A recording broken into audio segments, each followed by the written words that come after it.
Welcome to the Behind the Racket Pod, the podcast taking you behind the racket with today's top tennis players and biggest issues facing the sport. Behind the Racket is a community to give fans and players in the world of tennis the opportunity to open up like they have never done before. Visit BehindTheRacket.com for the latest stories, merch, as well as direct links to all of the latest podcasts. It can also be found on iTunes, Google Play, Pandora, Stitcher, and wherever you find your podcasts. Download the episodes and make sure to leave a review. And we want you to be a part of the conversation. Find me at Noah Rubin 33 or Mike at Mike C Tennis on all forms of social media. You can also learn more at BehindTheRacket.com or MikeCTennis.com. Special thanks to my sponsor, New Balance. Visit their latest shoes and styles at NewBalance.com and learn more about their program of giving back at #NBGivesBack. You can also help support the podcast by visiting patreon.com/BehindTheRacketPod and receive rewards from our travels around the world. And now. I love your shirt. I just thought I thought I'd bring it out for you here. I mean, so we great. got it. You did the design for the Illinois Net Nuts shirt, right? Or the design for the logo? Amir did the design. I Okay. started it. Okay. I Yes. couldn't remember how it all worked, and Yeah. joined here by Michael Kosta as I'm wearing my Net Nuts shirt here today, former Illini star, and that's really all we really need to know about Michael Kosta, former Illinois tennis star. You're promoting your new book, A Lucky Loser, which comes out March 11th. There it is. You look fabulous. The last book you wrote, I went back and took a look, 2005, 2006, 101 tips, Mike, for winning Yeah. more tennis matches. Yes. You got reviews and book cover reviews from Marty Fish and Todd Martin. Yeah. Who's writing the previews and the reviews for this one? John Stewart, Okay. I've heard of him. Chelsea Handler, Okay. Jim Courier, who the publisher was like, who? And I was like, the 4-time Grand Slam champion, former world number 1. So literally it says Jim Courier, 4-time Grand Slam champion. Like that's how out of touch publishers are with tennis. Uh-huh. Trevor Noah and Jim Okay. Gaffigan. That's not a bad list. No, I'm very lucky that I even know those people, and I'm very lucky that they were so kind to read and offer their generous support. Have you had kind of these like holy shit moments over the last couple of years of just like, how has this happened? Yeah, I have. It's funny. I was talking to Bruce Burke today on the phone, who was my assistant at Illinois, who's now been at University of Texas as the head coach for 11 years. And he said, I watch you every night. I watch how things are progressing. And I go, to me, because I'm talking to Bruce now and your brain does this, it feels like yesterday I was taking the balls out as a freshman to practice my second serve. And now I'm like texting Chelsea Handler. It just, how did all this happen? And truly, that's what this book tries to explain. I was about to have a kid, and I said, I'm going to blink and I'm going to be 70. Yep. My life is going to become my children, which I want it to be, but I need to almost remind myself how we got here because it's nuts. Yeah. It's funny you mentioned Jim Courier because that was the one for me, Mike, a couple years ago in Miami. He came up and said, "Hey, Mike, it's good to see you. How are you?" And I like, if you'd have told 15-year-old Mike Cation that happens, just I can't fathom it. And you're on the court with Agassi.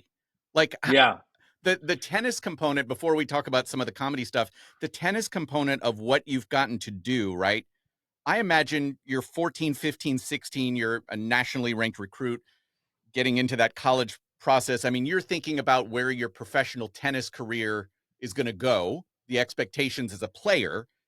And now you're hobnobbing with Jim Courier, Andre Agassi, you're doing the warm and fuzzy. How do you comprehend how that tennis has kind of changed for you? Yeah, I mean, I think Conan O'Brien said it when he got The Late Show, which was, oh my God, I can't believe I got The Late Show. And then panic sets in and it's, I have to do a good job. Right. Yeah. When I did my first Warm and Fuzzy interview, I think it was with Madison Keys.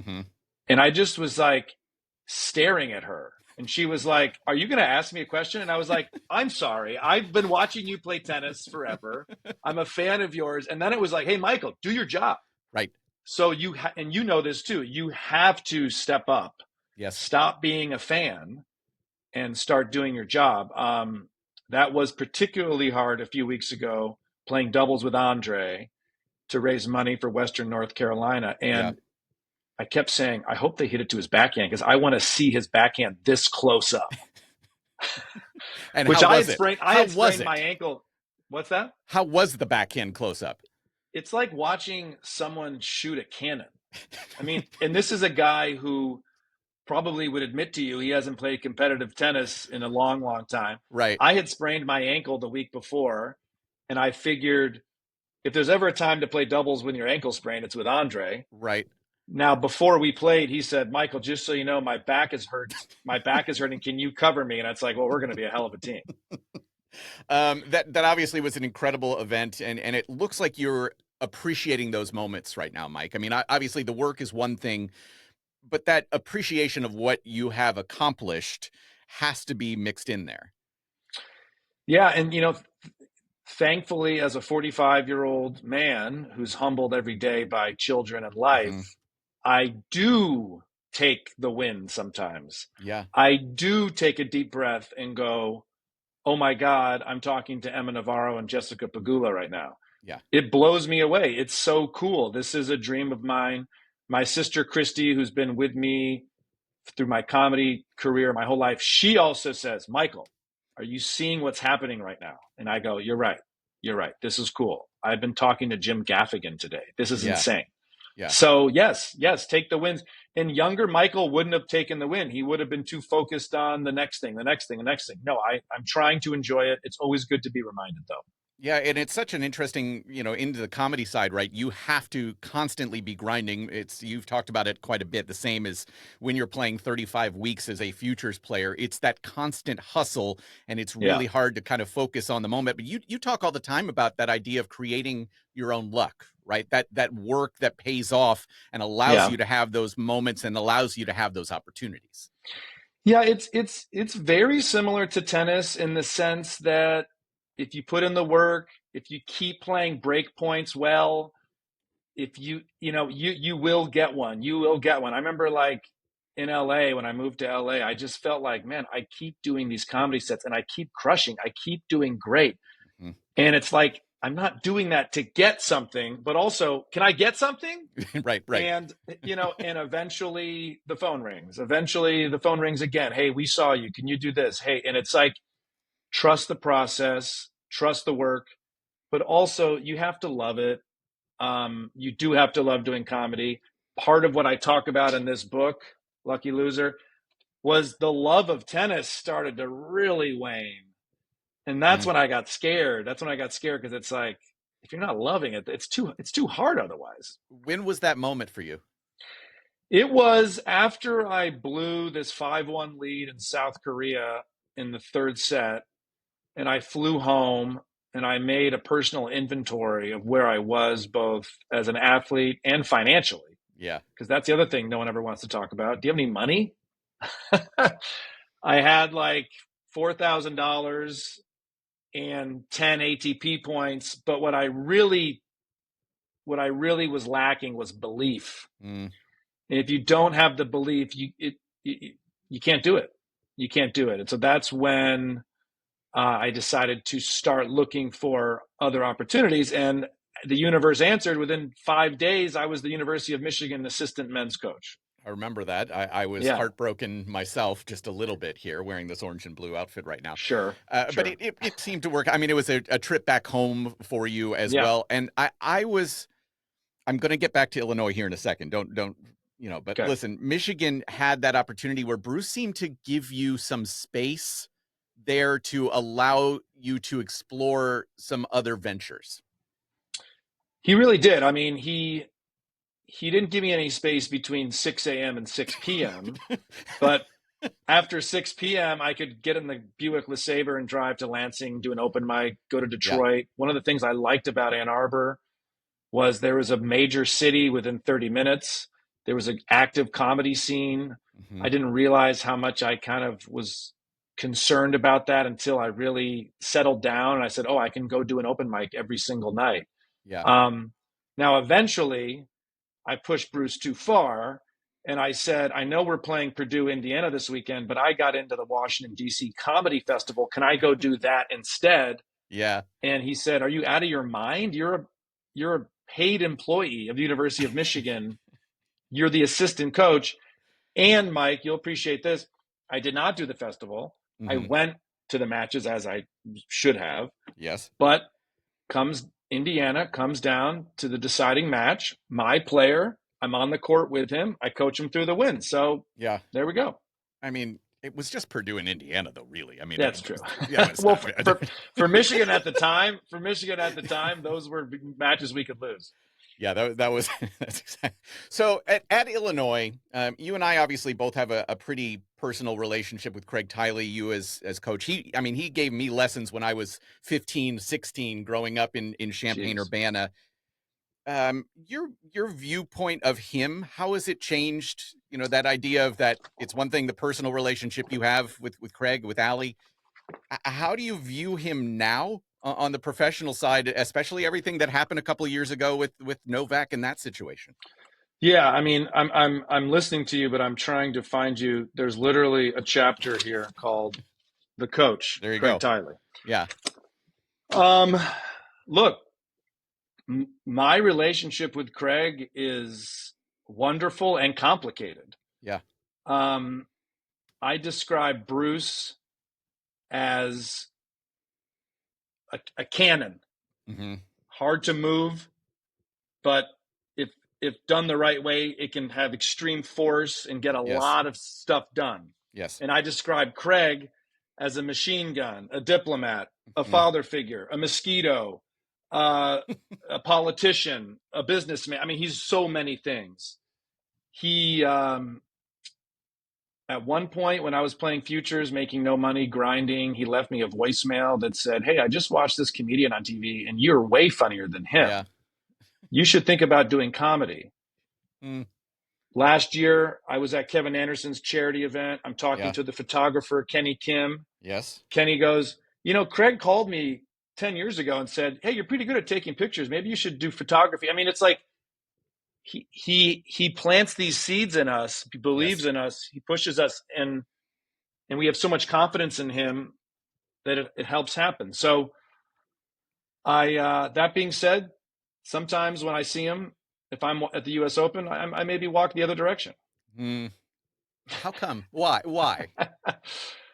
I still hear him in my head, like, why didn't you pick up that piece of trash that you walked past? Yeah.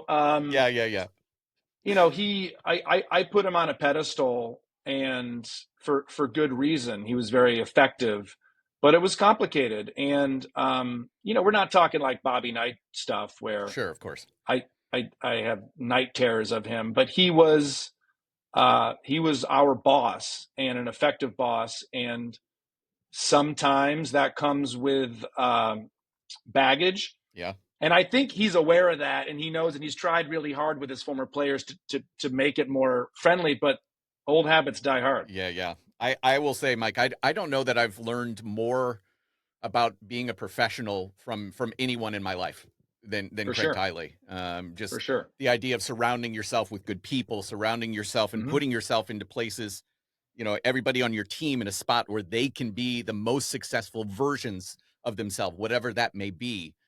Yeah. There are times it just randomly where I'll be in New York, preparing for a full day. And it's just like, I just have him back here just chattering at me. And it's totally remarkable. I'd be remiss if I didn't ask a little bit about some of the fun activities at Illinois, because I was texting with our friend Amir Delich, who you and him came in the first time I really met you. You guys came into the radio station where I was working. I think we were putting together a warm-up CD, a 1 hour music mix to get you guys pumped for the 2001 season. And he reminded me a couple of things. And I wanted you to tell one story in particular about a Santa Monica Pier and just what you had to do as part of the team at the time. I will tell that story, but I'll back up first real quickly. I used to love when I was playing under Craig that other coaches at Illinois would say to Craig, how come you always have the best athletic trainer? Why do you always have the best academic advisor? Yeah. Why does your facility always the cleanest? And Craig would always go, do you think this stuff is luck? Right. Why do you think? Because Yes. we cover it. We do Yes. it. We don't go to sleep until it's done. And that is something that I take with me everywhere. And you said it better than I did, which was no one has influenced me more about being a professional Yeah. than Craig. Yeah. Yeah, I mean, he did allow us to have fun at the right times. We were in LA. And by the way, my teammates have a better story of this than me, so I might screw it up. All right. But I just remember that there was street performers on the Santa Monica Promenade, and Craig did a little team challenge where it was who can make the most money as a performer. This is before I'd even written a joke or even knew that I could do comedy. Growing up in the Midwest, you don't think you can do comedy. No, of course not. There's no showbiz. There's no entertainment. No. So I went to Venice Beach. I bought as you do, an American flag Speedo. I set up shop in the Santa Monica Promenade, and I don't exactly know what I did, but I think I walked out of there with $12. Yeah. I mean, that's in 2001 dollars. I mean, that's massive. Yes. Which, is, and I'm glad you brought that up because sometimes it sounds like I'm being critical of Craig, but there was fun. Yeah. Man, these team challenges. Yes. Every year we do paragliding in San Diego. We did this military boot camp, which sounds more fun, is more fun than it sounds, in the middle of some farm field in Illinois. I mean, we did really cool stuff. Yeah. And the bottom line was you knew that he cared about you, and you knew in a street fight he would slice your opponent up for you. Yeah, no doubt about it. I wanted to talk, you touched on it earlier, Mike, about that idea of funding. I had, and I actually, last time I was home for Christmas at my mom's house, I couldn't find it. I tried. I know it's in that house somewhere. Right. You put together a binder when you first turned pro, looking for sponsorships, and it was I think you and I have talked a little bit about poker because Nick Rainey. We talked about that briefly one time, but that idea of staking in poker is a very prominent thing. But that's what you were looking to do at the time was, hey, invest X amount right now. I will pay it back this much this year, and so on and so forth. And I'm wondering how you view it now and what you would do differently in terms of how you would fund yourself in 2025 if you're coming out as a futures level player. I'm really proud of the way we handled that. I say we, my dad said, I'm done paying for your stuff, but I'll help you raise money. He helped me put together that business plan. So did Craig, by the way. Yes. He was a big help with that. We sold shares of Michael Kosta Tennis for $5,000. Yeah. We raised $176,000. We were very upfront about the risk. We were very clear on what percentage got paid out over the years. People got back about half their money. If you look at my ATP website, it shows $11,000 in prize money, not much. Yeah. But I played exhibitions. I made some money doing other things. And look, people lost money. Yeah. But it allowed me the opportunity to travel the world, play tennis. My email signature to this day is number 864. Right. That's the highest I ever got. I'm extremely proud of it. And if it wasn't for those investors, that never would have happened, ever. Right. It would have been 4-digit number. No question. So exactly. And so what would I do differently now? I'd probably just have to ask for more money, or probably there'd be a GoFundMe. Yeah. Probably, and I'm sure players do that. I know it's more common in golf. Yeah.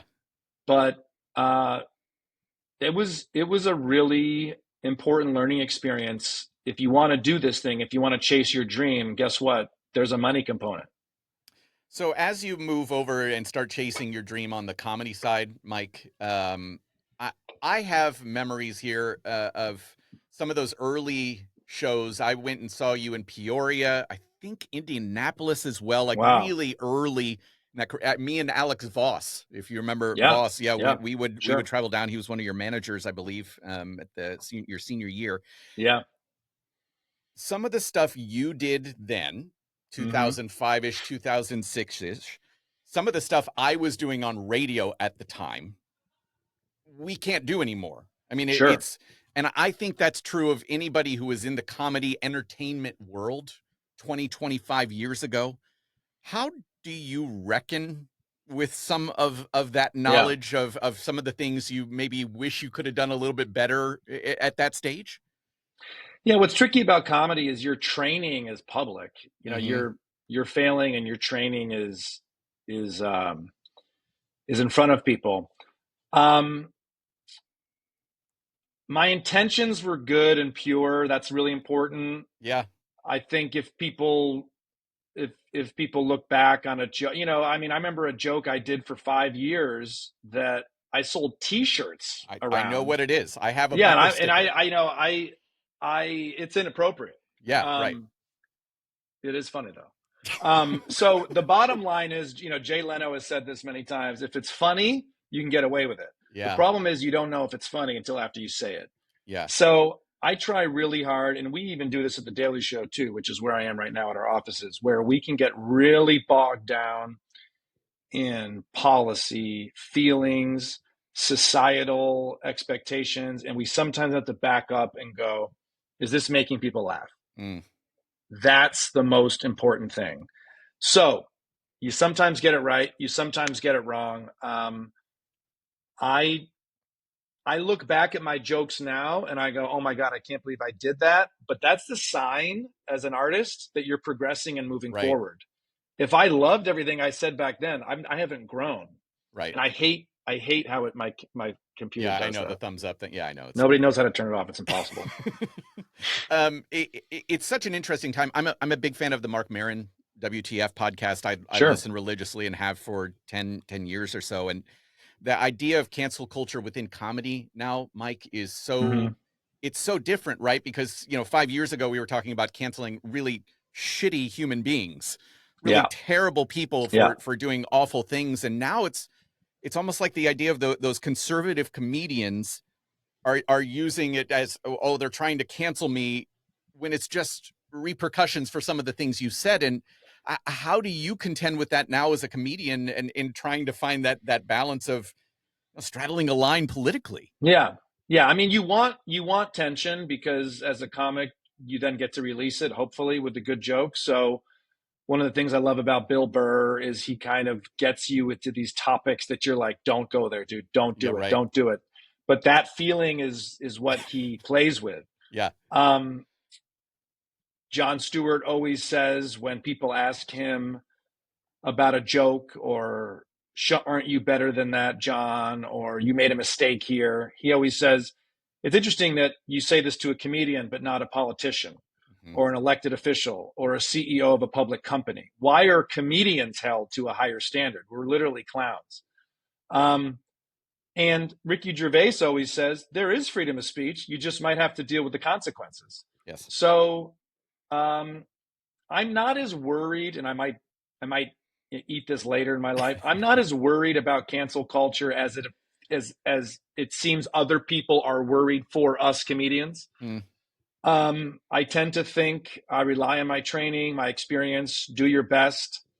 And look, if something goes really wrong, you know, that sucks and you got to deal with that. But for the most part, my gauge has kept me alive.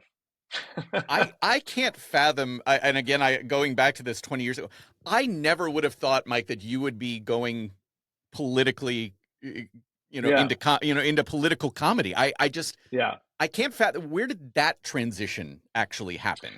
Yeah, and if you see my current stand-up hour now, there's 5 minutes of politics, and there's 55 minutes of life, society, Michael. Okay. The Daily Show. I mean, the Daily Show, you know, what ends up happening as a comic is, as you keep going, you can't keep pulling from your life. I mean, all my childhood stories have been used up.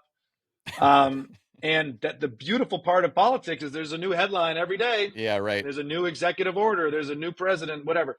So the Daily Show taught me how to take today's news, digest it quickly, churn out a take, make it funny, heighten it, add to it. But a lot of people come see my stand-up and they're surprised it isn't all politics. It's not. Yeah. It's not. We definitely, we meaning me and the performer me, I definitely talk about politics, but you're not going to come see a politically heavy show because I'm from Michigan. I went to Illinois. Yeah. Believe it or not, I had Republican friends back when you could just say Republican and not whisper it like you have to now. Right. Oh, he's a Republican. So, yeah, politics is the TV job. Stand-up comedy is not as much, really. How are you handling the current moment? And I'm not talking about, I think 5 years ago, I think there were a lot of comedians and just listening to them just kind of saying, oh, this is a cool moment. We get to have constant jokes, but now this feels much more existential, right? Do you feel more weight on your shoulders? Yeah. I don't feel more weight on my shoulders, but I feel more weight in that I hope we're not making silly jokes when democracy just died. Yeah, right. But before I felt like we were making silly jokes and we were going to all be okay. And the Supreme Court was more level and there was less Trump appointed judges and the checks and balances were more fervent than they are now. The only thing I can do is, like Liam Neeson, use the skills that I have. And that's try to find the silly, try to make a joke, try to heighten what's currently happening so we see how ridiculous it is. Every single day, people stop me and say, you are where I get my news. Yeah. That's important to me. And that's all we can do. But there's a part of me that thinks, everyone relax. It's Trumpian Trump. Checks and balances exist. The Constitution's 270 years old. We're going to be fine. And there's a part of me that goes, literally, this is how Hitler started. So right. I can go both places, and I'm hoping it's the less extreme. My last serious question for you, and this is based on something I watched your behind the scenes last week, Mike, when you were hosting, I think last Monday, and you talked about how important it is right now for you as a comedian and as a host to just make sure that the people who are with you in that moment, the collective group, whether it be the Daily Show, whether it be your stand-up, to make people laugh and just kind of experience community, humanity in these moments. And I'm wondering how you are just kind of forcing that upon yourself right now to make sure that you are so hyper present in those moments so the people who come to watch are able to have that same collective experience. Yeah, when your face is like this, and then a comedian says something and it turns to a laugh, that transition is beautiful. You're present. You're in touch with the person next to you. You're connected. You're not worried about tomorrow. You're not guilty about yesterday. You're locked in and you're present. I love that. That's my job. Mm-hmm. Yes, look, there was a lot of people that said, hey, if Biden wins the election, how's the Daily Show going to do comedy? They've been doing comedy 30 years. Right. Stand-up comedy's been around forever. Yeah. There's always something funny to laugh at and to find. And we might be under a little bit more of a microscope now, but we've been here. Yeah. It's like when a tennis player breaks through and the average fan goes, well, where did that guy come from? Oh, you mean the 11 challengers he just won in a row? It's like, so that's how I get jobs, Mike. I mean, for the love of God. Well, exactly. Like, for you, it must infuriate you when someone breaks through a grand slam and they're like, where'd he come from? And you're like, I've been covering the matches for 3 years. Right. How many Chris Eubanks stories do you need from me right now? Exactly. Or even Andreeva, someone said to me the other day, like, how did she beat Swiatek? And I'm like, I watched her at the French Open 4 years ago. Right. That's how. Yeah. Before I get into when I first went into your radio show, what station was that, and who was your co-host, or what do you remember that? Yeah, so Mix 94.5. That's what it was. Yes, and the big deal for me, and I actually was just about to get to this, was I'm really proud to have really vouched for you at the time, because my boss, Jonathan, he was just like, I'm I'm not bringing in a tennis player to come host for a day, because I think you filled in for a day when Marge was out of town. Marge. Which was right. It was Popeye and Marge. Popeye and Marge. Yes.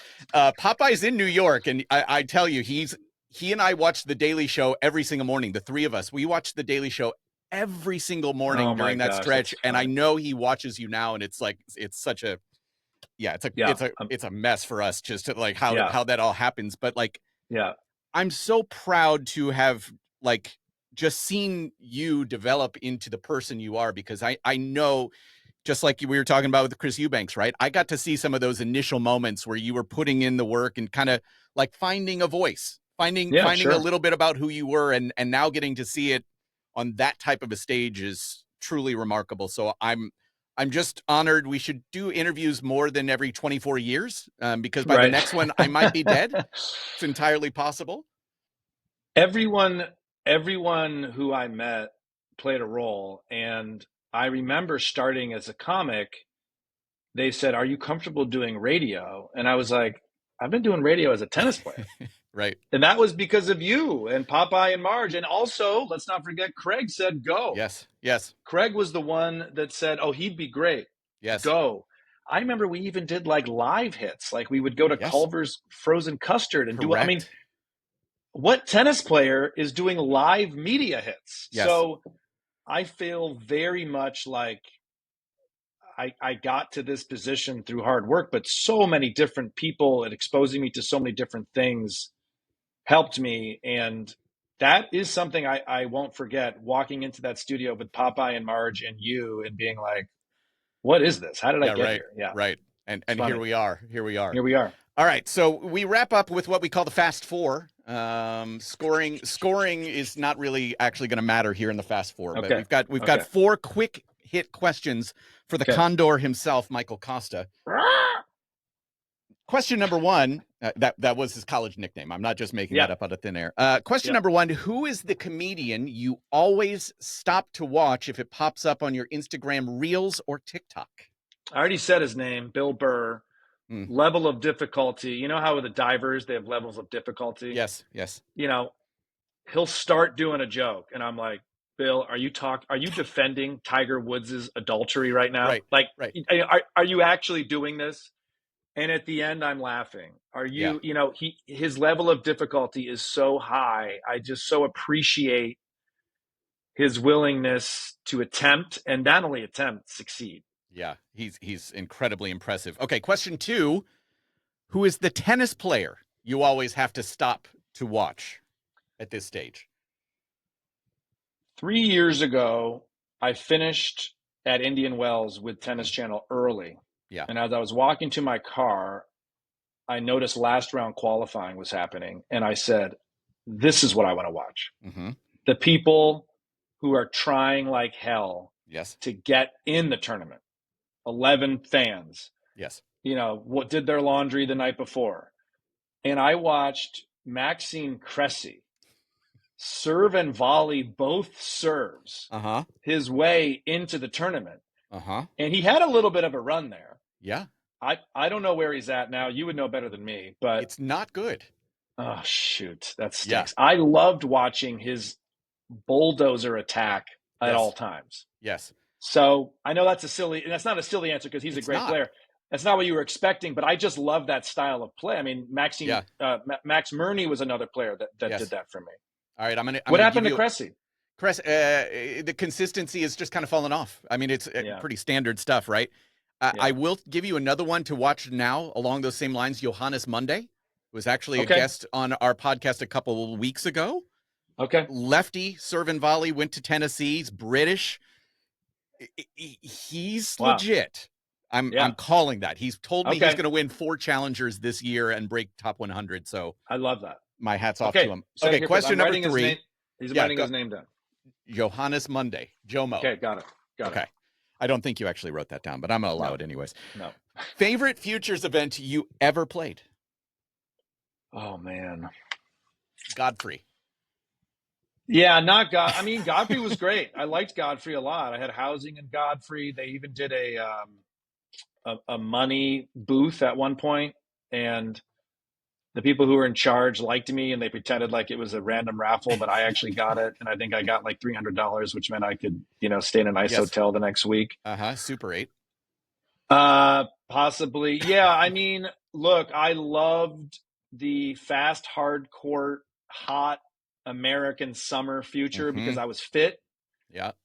And a story that I tell in length in this book was my first ATP point, which happened in Decatur, Illinois. And I played Jack Brasington. Okay. I do remember that name. Who a year later took a set off Roddick in the second round of the U.S. Open. And a lot of insane circumstances happened, not to mention one of which was a car totaling accident on the way to that match. Yeah. So that future, not the nicest courts in the world, but that future will always, it affected my life positively forever. And I just ran into the tournament director, Chuck Cool, a couple of months ago. He's still kicking up in the Champaign, Urbana, Decatur area. Chuck was a big supporter of Illinois tennis, which was great. And still is. Final question on the Fast Four from Mike Kosta. What guest on Warm and Fuzzy surprised you the most? Rublev is so incredibly funny. Yes. I wasn't sure if he was burning it all down on purpose or if that was the comedic take. And I chose to give him the benefit of the doubt and say, this guy actually has comedic chops. He does. I loved him. I liked him anyways. But then I met him and I go, all these tennis players come in, they're pretty media savvy. He comes in and he's just like, burn it down. Yes, 100%. and I appreciate that. And also, Madison Keys is just such a pleasant person. Played all the games, was silly, was fun, and then I was just so happy to see the success of this Australian Open. Was so cool. Quick Madison Keys story for you, if I can. Yeah. My daughter is actually walking around upstairs, so I'm the one who has to go, and you've got a television show here. Well, I started late, so I'm sorry, Mike. No, you're fine. So my grandfather, who just recently passed away a little while ago at the age of 98, had a great life, but he he needed help in getting to his doctor's office as his life wound down. And my dad goes with him. He's in Milan, Illinois, which is up in the northwest corner of the state of Illinois. And my dad takes my grandfather into the doctor's office. And there's 3 hanging things on the wall, Mike. There's the diploma, of course. Yeah. There's a picture of Madison Keys because Madison Keys is from Milan, Illinois. Oh, my goodness. And then right next to Madison Keys is a picture of Mike Cation. My dad had no idea what's going on. Why the fuck is there a picture of my son on your wall? He's like, I'm a huge tennis fan, big Madison Keys fan because she's from Milan and Mike Cation. I feel like I know him through Jim. That's great. And so as a result, I've been able to, Madison has that memory. That's the only thing she knows about me is that my grandfather looked at pictures of her all the time. Is there any other place in the world where a Mike Cation photo is next to a Madison Keys photo? Not in the least. I don't think so. I hope not. Michael, it has been incredible to get to watch you achieve all the success you've had. I can't say enough about what you've done, and thank you so much for doing this. I really do appreciate it. Thanks, Mike. I remember a few years ago watching you on Tennis Channel, Challenge, and then somehow, and I don't know the story, but I clicked over to ESPN and started hearing your voice, and I said, that's a grind too. Yeah, that's a grind too. And so it's been a pleasure knowing you. We're not dead. I'll know you again tomorrow. But thank you for your support and hope to talk to you again soon. Yeah, we're getting a beer in New York this year. It's happening. That'd be great. Okay, that'd be great. All right, Michael Kosta, thank you so much. Thank you. Thank you. Take care. See you, dude.